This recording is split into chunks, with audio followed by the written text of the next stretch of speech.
Siemanko, pozdrawiam z Wellingboro.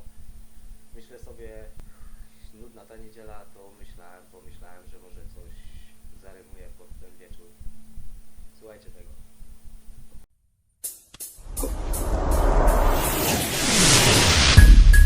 Doktorze, mówisz do mnie?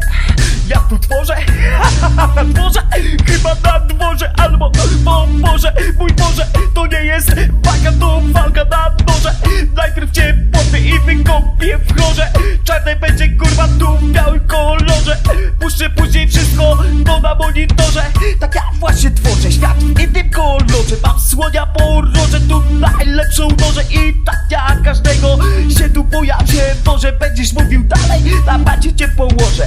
To nie ostrzeżenie, ja właśnie ci grożę. Mam większą ekipę i kurwo ci dołożę.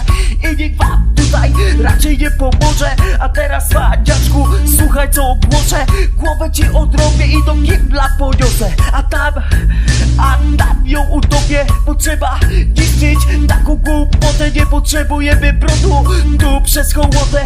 Kaszlę na ciebie, Andrzeja Gołotę. Dostaniesz po jajach, to przypomnisz sobie gnoju o bajach, którzy dawno wyginęli. Co ciebie też czeka i twych ziomków cweli. W cyrku byłem już wiele razy, ale nigdy nie spotkałem takich jak was wyklauni. Wyglądacie tu jak downi, a myślicie, że jesteście idealni.